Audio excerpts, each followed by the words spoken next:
10-12 साल पहले आदरणीय राजयोगी जी के ही मैं सामने शुरू हुआ हूँ। उनसे बहुत कुछ मुझे सीखने को मिलता है। एक बार उनके सम्मान में आप जोरदार तालियां बजा दीजिए। मैं हास्य का कवि हूँ, उत्तर प्रदेश कानपुर में रहता हूँ। हास्य कवि अगर टीचर हो जाए तो बच्चे का भविष्य आप समझ सकते हैं। हमने अपने स्कूल के एक बच्चे से पूछा, हमने कहा बेटा ये बताओ 1 किलो रुई और 1 किलो लोहा दोनों में भारी क्या होगा? तो उसने कहा मास्टर साहब लोहा भारी होगा। मैंने कहा बेवकूफ, मैं जो तुमसे कह रहा हूं कि 1 किलो रुई 1 किलो लोहा, जब दोनों 1 किलो है तो लोहा कैसे भारी होगा? इसका जवाब सुनिएगा। उसने कहा मास्टर साहब आप हमको 1 किलो रुई फेंक के मारिए, हम आपको 1 किलो लोहा फेंक के मारते हैं। लेकिन तालियां कमजोर हैं आपकी। हाँ अब ठीक है। हमने सर दूसरा क्वेश्चन पूछा, हमने कहा ये बताओ हिंदुस्तान में सबसे तेज उड़ने वाले पंछी का क्या नाम है? उसने जवाब दिया हाथी। हमने खड़े हो जाओ तुम्हारे बाप क्या करते हैं? उसने कहा योगी जी के बुलडोजर चलाते हैं। हमने कहा बैठ जाओ, हाथी सही जवाब। अब आपकी तालियां आ रही हैं। ऐसे ही थोड़ी देर बजा दीजिएगा, हमारा आना सार्थक हो जाएगा। बहुत अद्भुत है साहब हमारा कानपुर शहर। दुनिया में आप कहीं भी चले जाइए, कानपुर आइएगा तो लगेगा इतने विचित्र प्राणी कानपुर में ही रहते हैं। कभी आप बनारस जाइए, आप बड़े लोग हैं, जाते राघवेंद्र जी जाते ही रहते हैं। बनारस जाइए, वहाँ उतरिए रेलवे स्टेशन पर, वहाँ लिखा रहता है बनारस का पान आपका स्वागत करता है। कभी आगरा जाइए, वहाँ उतरिए, वहाँ लिखा रहता है आगरा का पेठा आपका स्वागत करता है। हमारे कानपुर आइए, रेलवे स्टेशन पर उतरिए, वहाँ पे लिखा रहता है रूपानी चप्पल आपका स्वागत करता है। तो मैं उसी कानपुर से आया हूँ साहब। और मैं तो अभी लाफ्टर शो में गया, सोनी चैनल का, कुछ लोगों ने देखा होगा। मैं शूटिंग कर रहा था, शूटिंग करके आया तो मेरी घड़ी खराब। मैंने जीवन का सबसे बड़ा पाप ये किया राघवेंद्र सर, मैंने कानपुर वाले से टाइम पूछ लिया। हमने कहा भाई साहब टाइम क्या हो रहा है? तो हमसे कहने लगा ऐसा गुरु तुरंत यहाँ से निकल लो, टाइम बहुत खराब है। और हमारे मुंह बिल्कुल मत लगना, नहीं तो तुम्हारा टाइम भी खराब हो जाएगा। तो हमने कहा भाई टाइम ना बता दे, ये बता दे तेरा मूड क्यों खराब है? उसने कहा भाई साहब एक लड़की इसको हमने इतना कहा कि बड़ी कमजोर है, कुछ खाया कर, वो हमारा 50,000 रुपए खा गई। तुम साले हमारे मुंह लगे हुए हो। हमारे मुंह बिल्कुल मत लगना, बहुत भरे बैठे हैं। तुमने कहा ऐसा क्या हुआ? कहने लगा एक लड़की के चक्कर में 5 साल से लगे थे, हम समझते थे कि हमसे प्यार करती है, हम इससे प्यार करते हैं। तो इसमें हुआ क्या? कहने लगा हुआ कुछ नहीं, हमारे नगर निगम का चुनाव चल रहा है, उसको मिल गई है पार्षद की टिकट। पूरे शहर में होल्डिंग लगी है युवा दिलों की धड़कन पुष्पा पाल। तुम साले हमसे टाइम पूछ रहे हो? लोग तो नारा लगा रहे हैं मोहर मारो तान के पुष्पा को पहचान के। कल एक लड़का कान में नारा लगा रहा था लैया बड़ी करारी है, पुष्पा पाल हमारी है। तो हमारा उत्तर प्रदेश भाई साहब इतना अद्भुत है, इतना अद्भुत है कि मैं आपको बता नहीं सकता हूँ। दादा बैठे हैं, राजनीतिक टिप्पणियाँ भी हो रही थी। मैं भी लपेटे में नेताजी एक शो आता है हर शनिवार को, उसमें आता हूँ। अलग अलग दलों के नेता आते हैं, इधर बैठते हैं बीजेपी वाले, इधर बैठते हैं कांग्रेस वाले। बीजेपी वाले कह रहे हैं कि हमने हिंदुस्तान को बदल दिया है, बहुत विकास किया है। कांग्रेस वाले कह रहे हैं तुमने कुछ नहीं किया। ये डिबेट हमारे घर पे चली आई है। मान लीजिए पत्नी अगर बीजेपी से है, पति अगर कांग्रेस का है, संवाद अच्छा लगे, कविता की भाषा अच्छी हो जाए, तो एक बार ताली बजा के मुझे महसूस कराइएगा कि आप लोग सुनने की मानसिकता में हैं। सुनिएगा। थी बीजेपी से पत्नी बोली जून में चलो, जाने मन जल्दी हनीमून में चलो, अच्छे दिन आ गए हम डांस करेंगे, 5 साल हो गए रोमांस करेंगे। कांग्रेसी पति बोला हाल चलेंगे, जून में ही क्यों हर साल चलेंगे, जब 15 लाख अकाउंट में आ ही गए हैं, बुलेट ट्रेन से दोनों नैनीताल चलेंगे। हाँ अब आपकी तालियां अच्छी हैं। हमारा विवाद बदल गया भाई साहब। सर आप बैठिए, हम आपको ढूंढ रहे थे। 4 पंक्तियां व्यंग्य की आपको और सुना रहा हूं। बेटा बोला बाप से काम करोगे। आपकी तालियां जब आती हैं तो ये लगता है कि हम लोगों ने थोड़ा बहुत सही लिख लिया है। ताली आप लोग नहीं बजाते तो ऐसा लगता है क्या लिख गया हमसे।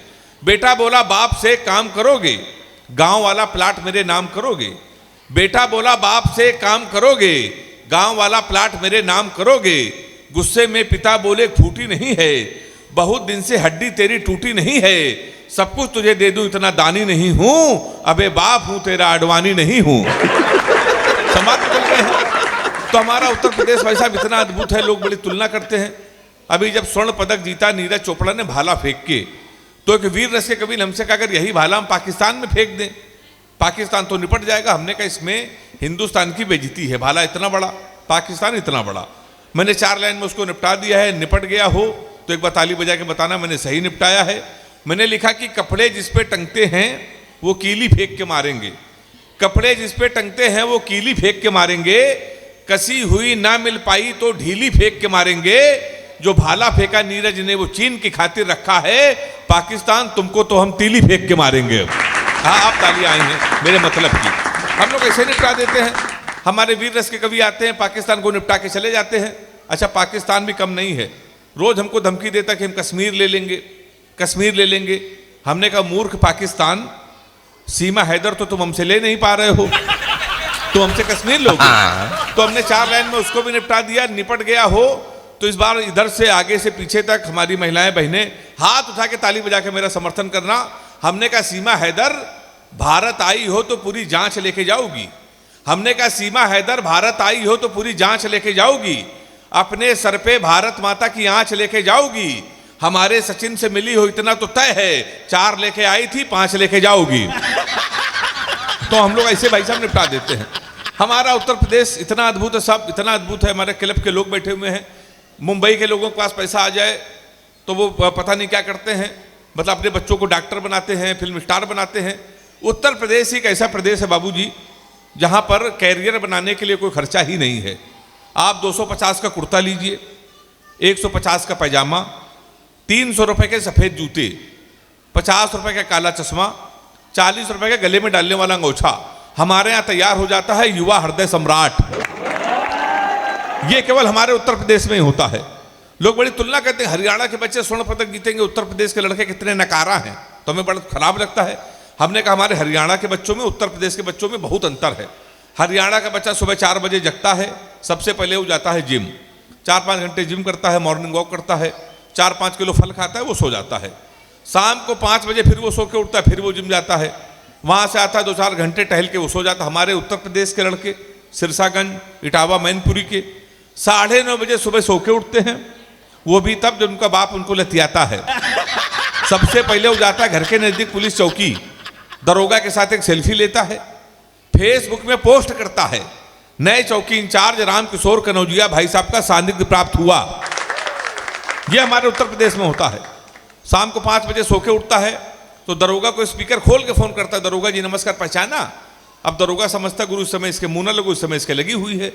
वो दरोगा 12 बजे मारते मारते उसको थाने लेके आता, आपकी सेल्फी डालता है दरोगा, गुड्डू भैया 100 ग्राम चरस साथ धरे गए। फिर गुड्डू भैया की उतनी रात भर कुटाई, फिर वो विधायक बनता है। तो हम लोग विधायक बनने के लिए हैं, उत्तर प्रदेश के लिए आप लोग ताली बजा दीजिए। हमारा उत्तर प्रदेश बहुत ही अद्भुत है। अभी बहुत अच्छी कविता पढ़कर गया छोटा भाई, श्रृंगार की कविता पढ़ रहा था, प्यार मोहब्बत की बातें। गीता जी आएंगी, वो भी प्यार मोहब्बत की बातें करेंगे। मुझसे बिल्कुल आशा मत रखिएगा, क्योंकि मेरे कोई भी प्रेमिका नहीं है। जब योगी जी की सरकार नहीं थी बाबूजी, तो 15 प्रेमिकाएं थी। योगी जी जिस दिन उत्तर प्रदेश के मुख्यमंत्री बने, हमने सबसे राखी बंधवा लिया। सही बता रहा हूं मैं आपको, क्योंकि उत्तर प्रदेश में सबसे ज्यादा कुटाई उसकी की गई जो प्यार करता है। तो मैं प्यार मोहब्बत से बहुत दूर रहता हूं, चाहे दूर से ले रहता हूं। लड़कियों की एक बीमारी है, किसी लड़की से कोई क्वेश्चन पूछ लो तो इतना उटपटांग जवाब देती हैं। हमने एक लड़की से पूछा, हमने कहा तुम्हारा फेवरेट कलर क्या है?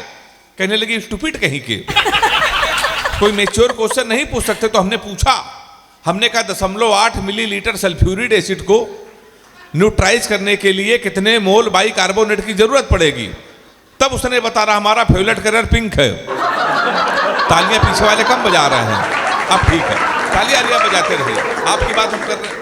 तो मैं प्यार मोहब्बत से बहुत दूर रहता हूँ। साथ लड़कियों की बीमारी होती है, किसी लड़की को गौर से देख लो तो कहेंगी देखो कैसे कुत्ते की तरह देख रहा है, ना देखो तो कहेंगी कुत्ता देख भी नहीं रहा है। हाँ, सबसे ज्यादा ताली गुप्ता जी बजा रहे हैं। हमारी भावनाएं मिलती हैं आपसे।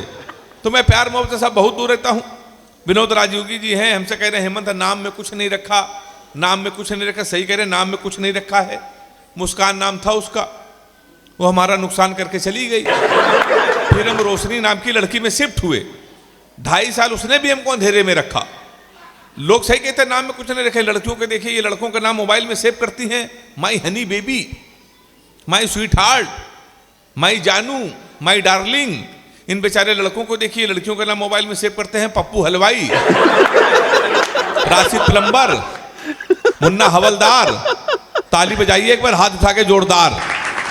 तो ये प्यार मोहब्बत में होता भाई साहब। मैं तो अभी पिछले साल एक दुबई का सबसे बड़ा मुशायरा होता है अंदाजे बयां, कई मेरे वीडियो वायरल हुए, मैं वहाँ गया तो हमारी वाली को पता चला कि हम दुबई में हैं। तो उसने हमको फ़ोन किया, कहने लगे हमने सुना है तुम दुबई में हो। तो हमने कहा सही सुना है। कहने लगे हमारे लिए एक सोने की चैन ले आना। हमने कहा किस खुशी में? कहने लगी एक तो दुबई में सोना सस्ता है, जीवन भर में तुमको याद करती रहूंगी। तो हमने कहा पगली हम चैन नहीं लाएंगे फिर भी याद करती रहोगी। उसने पूछा कैसे? हमने कहा जीवन भर सोचोगे हरामखोर से पहली बार कुछ लाने को कहा था, ये वहां से भी खाली हाथ चला आया है। तो साहब कोई टिकता नहीं है। और बाबूजी मैंने तो सबक लिया है, आप लोग ले लीजिए, अपनी प्रेमिका को कभी भी रुलाना नहीं चाहिए, क्योंकि 7-8 हरामखोर उसका आंसू पोंछने के लिए हमेशा तैयार रहते हैं। ये देखिए समर्थन में ताली आ रही है। और हमारी हालत तो ये हो गई है, आगे से पीछे तक मैं तालियां चाहूंगा। एक एक प्रेमिका को बांट कर ले गए, जो नहीं माना उसे डांट कर ले गए, जिस पेड़ पे बांधा था मोहब्बत का धागा नगर निगम वाले उसे भी काट कर ले गए। तो हम लोग प्यार मोहब्बत से बहुत दूर रहते हैं भाई साहब। एक दिन हमारी वाली ने हमको फोन किया, कहने लगी हम तुम एक कमरे में बंद हो और चाबी खो जाए। हमने क्या दिमाग से हिल गई, अगर धोखे से चाबी कहीं तेरे बाप को मिल गई तो प्यार क्या होता है बताएंगे, रात भर तमंचे पे डिस्को कराएंगे। तो हम लोग बहुत दूर रहते हैं प्यार मोहब्बत से भाई साहब। असल में ये लड़कियां बड़ी इमोशनल होती है सर, कभी कभी ये लड़कियां बड़ी लाड़ में आ जाती हैं। एक बार हमारी वाली लाड़ में आके उसने हमको 2:30 बजे फोन किया, कहने लगी सो रहे हो तो सपने भेजो, जाग रहे हो तो यादें भेजो, मुस्कुरा रहे हो तो हंसी भेजो। हमने कहा लोटा लेके खेत में बैठे हैं क्या भेज दें? ताली हाथ उठा के बजाई जोरदार। तो साहब मैं बहुत दूर रहता हूँ सर, कोई नहीं टिकता हम लोगों से। एक फूल तुझे देने के लिए सस्ते में ले लिया, देखे ना कोई इसलिए बस्ते में ले लिया। फूल तुझे देने को निकले थे जाने मन, पर बजरंग दल वालों ने उसे रास्ते में ले लिया। हमारे साथ ये होता है। हम लोग देखिए हास्य कवि हम लोगों को गंभीरता से नहीं लेता है, हम लोगों को लोग आधा पागल समझते हैं। इसी चक्कर में हम लोगों की शादी घर पे आती है और रिश्ते वहीं से लौट जाते हैं। हमारी जब तमाम बार शादियां लौटी तो विनोद राज योगी जी को अपने हाथ दिखाया। हमने कहा दद्दू हमारी शादी कब होगी? तो हमसे कहने लगे बेटा 2035 तक कोई मुहूर्त नहीं है। हमने कहा उसके बाद? बोले उसके बाद कोई जरूरत नहीं है। सही बता रहे दद्दू, तमाम बार हमारी शादियां आई और लौट गए। एक दिन हमारी शादी तय हो गई लखनऊ में, तो पिताजी ने कहा सुबह 11 बजे तैयार होना, होने वाली लड़की को देखने चलना है। हम 11 बजे नहा धो के सूट वूट बन के तैयार, होने वाली बीबी को देखने जाना था। 11:15 बजे पिताजी को फोन आया, कह लेंगे बेटा ऐसा हम नहीं जा पाएंगे, तुम अकेले जाओ, लड़की देखो, शादी फाइनल। पर एक बात याद रखना कि ब्राह्मण घर में पैदा हुए हो, ये घर की परंपरा है बेटा, पहली बार जब किसी के घर जाते हैं खाली हाथ नहीं जाते, कुछ लेके जाते, कुछ लेके चले जाना। अब हम उत्तर प्रदेश के, हम कट्टा लेके चले गए। फिर 2.5 साल बाद जमानत हुई हमारी। तालियां कमजोर हैं आपकी, हाँ। तो 2.5 साल बाद जब जमानत हुई हमारी तो एक रिश्ता और आया। इस बार लड़की के माँ ने हमारी माँ से पूछा लड़का क्या करता है? तो हमारी माँ ने कहा कवि है। बोले उनके पिताजी क्या करते हैं? बोले वो भी कवि। बोले उनके पिताजी? बोले वो भी कवि। बोली क्या घर में कोई इंसान नहीं है? रिश्ता लौट गया। 1 महीने बाद फिर एक रिश्ता आया। फिर लड़की की माँ ने पूछा लड़का क्या करता है? तो हमारी माँ ने कहा कवि। उन्होंने कहा शादी मंजूर। अच्छा कवि के नाम से कई रिश्ते लौट गए। तो हमारी माँ ने कहा मंजूर क्यों? वो बोली जोड़ी बहुत अच्छी रहेगी, आपका लड़का कवि, हमारी लड़की पागल है। तो हमारे साथ सब ये होता है, हम लोगों को गंभीरता से नहीं लेते। जब मैं सोनी चैनल में नहीं गया था, ये श्रृंगार के कवि हैं, प्यार मोहब्बत की बातें करते हो तो लड़कियां इनके ऊपर मरती हैं। वैलेंटाइन डे में चंदन के यहाँ इतने गिफ्ट आते हैं क्योंकि ये प्यार के कवि हैं। तो एक बार हमने भी अपनी गली में एक लड़की से कह दिया कि लोग अपने प्रेमी के यहाँ इतने सारे गिफ्ट भिजवाते, हमारे यहाँ कुछ भिजवा दो। बाबूजी उसने पुलिस भिजवा दी। सही बता रहा हूँ आपको, हम लोगों को सीरियस नहीं लेता। अगर हम किसी से कहते हैं हम तुमसे मिलना चाहते हैं तो हमसे कहती है हमसे मिलेगी तुम्हारी जूती। और चंदन जी अगर कहते हैं श्रृंगार के कवि हैं तो जवाब आता है इस बार चौथी पंक्ति में इनके लिए ताली बजाना। आंखें अपनी 4 करेंगे, तुमसे केवल प्यार करेंगे, तुम रांझा हो हीर हूं मैं, दिखने में कश्मीर हूं मैं 16 श्रृंगार लगूंगी, पूरी कुतुब मीनार लगूंगी, दूध के हम तो धुले हुए हैं, द्वार हमारे खुले हुए हैं, तो जो मन में हो गाओ राजा, कुंडी ना खटकाओ राजा, सीधे अंदर आओ राजा। ये हमारे चंदन जी के लिए होता है। तो मैंने बताया हमारी जब तमाम बार शादियां सर कैंसिल हो गई, फिर एक दिन हमारी शादी हो गई। ये सारे कवि आए थे, राज योगी जी भी आशीर्वाद देने आए थे। 4 साल पहले भारत और पाकिस्तान का मैच था क्रिकेट का, हमारी शादी। तो हमने पिताजी से कहा पूरा हिंदुस्तान मैच देख रहा है, हमारी आप शादी कर रहे हो? सर नहीं माने, कर दी। भारत और पाकिस्तान का सेमीफाइनल मैच, हमारी शादी। हमारे कुछ कानपुर के दोस्त हमारी बारात में डांस कर रहे थे, कान में मोबाइल लगा के भारत पाकिस्तान सेमीफाइनल मैच की कमेंट्री भी सुन रहे थे। दोनों काम एक साथ करे, बारात में डांस कर रहे, कान में मोबाइल लगा कमेंट्री सुन रहे। हम दूल्हे के बेच में सजे थे, घोड़ी के ऊपर बैठे थे। जैसे बारात तक पहुंचने वाले थे, एक लड़का घूम के हमारी तरफ चिल्लाया, बोला छक्का। हम डर गए साहब। हमने कहा कहाँ छक्का? कहने लगा विराट कोहली ने मारा है। तो हमने कहा, भाई कोहली ने मारा तो हमारी तरफ क्यों देख रहे हो? शादी के पहले दिन छक्का कह रहा हो देख के हमको। हमने कब की मारे तो हमारी तरफ ना देखना। पता चला 2 मिनट बाद इंडिया मैच जीत गई। किसी ने खुशी के मारे घोड़ी के नीचे सुतली बम रख दिया। वो बम फटा तो घोड़ी भागने लगी, हम भी भागने लगे। हमने चलती घोड़ी से पिताजी को फोन मिलाया। हमसे बोले, कहाँ हो बेटा? हमने कहा, पिताजी भाग रहे हैं। बोले, किसके साथ? ताली तो अब ऐसे बजा रहे इसमें बारात आए थे। हमने कहा, घोड़ी के साथ। बोले, शर्म नहीं आती भागना? किसी लड़की के साथ भाग जाते। हमने कहा, पिताजी वो बहक गई थी। कहने लगे, आज घोड़ी बहकी है, कल को गधी बह गई तो उसके साथ भाग जाओगे। भाई साहब, उन्होंने मोबाइल बंद कर लिया। 1 हफ्ते लगातार हम भागते रहे। 1 हफ्ते बाद हमको होश आया तो हमने अपने आप को जंगल में पाया। वहाँ 4-5 आदमी खड़े थे। हमने कहा, कानपुर का पता बता दो ना, बीबी को विदा कराना है। तो उन्होंने, देखो ऐसा है, हमारे यहाँ रामलीला का पाठ हो रहा है, ये राम है, लक्ष्मण है, सूप नखा का रोल जिसे करना था नहीं आया, तुम सूप नखा का रोल कर लो। हमने कहा, इसमें क्या करना पड़ेगा? बोला, नाक कटवानी पड़ेगी। हमने कहा, वो तो कट चुकी है। हमने उनकी बात मान ली। रात भर सूप नखा का रोल किया। सुबह 4 बजे हमारी आँख खुली, हमारे असली कपड़े गायब, वहाँ के आदमी गायब। सूप नखा के ड्रेस में पैदल पैदल हम अपने घर पे। हमारे पिताजी छज्जे के ऊपर खड़े थे। हमने कहा, पिताजी पहचाना? उन्होंने हमारी माँ से कहा, इसको कटोरा आटा दे दो। हमारे पिताजी नहीं पहचान पाए। हमने, हम आपके पुत्र हैं। बोले, बेवकूफ मत बनाओ, मेरे 2 ही पुत्र हैं। एक इंजीनियर है कि नाक कटवा के घोड़ी के साथ भाग गया है। हम ससुराल गए तो हमारे साले ने भगा दिया। हमारे घर के सामने पुलिस थाने गए, एसपी साहब बैठे थे। हमने कहा कि हमारे साले के खिलाफ FIR लिख लीजिए। कहने लगे, तुम ही हेमंत पांडे हो? हमने कहा, हाँ। कहने लगे, तुम्हारे नाम पहले से FIR है घोड़ी के अपहरण की। तुमको 2 दिन का समय दे रहे हैं, अगर घोड़ी नहीं आई तो तुम जेल चले जाओगे। उत्तर प्रदेश का बड़ा व्यंग एक टिप्पणी में कर रहा हूं। यदि व्यंग आपकी समझ में आ जाए तो मैं पूरे सदन से हाथ जोड़ के निवेदन करता हूं, या तो हाथ उठा के ताली बजा के बताना मेरा व्यंग आपकी समझ में आया। आप शांत रहेंगे तो मुझे लगेगा मेरा व्यंग आपकी समझ में नहीं आया। हमने उनके पैर छुए। हमने कहा, घोड़ी ढूंढ लाइए। कहने लगे, पुलिस का काम है घोड़ी ढूंढना। हमने कहा, ढूंढ लाइए। कहने लगे, पुलिस के इतने बड़े अधिकारी घोड़ी ढूंढना है। हमने कहा, एसपी साहब, भैंस तो आप ढूंढ लाए थे। समझ गए साहब? ये आए व्यंग। व्यंग पे आपने तालियां बजा दी।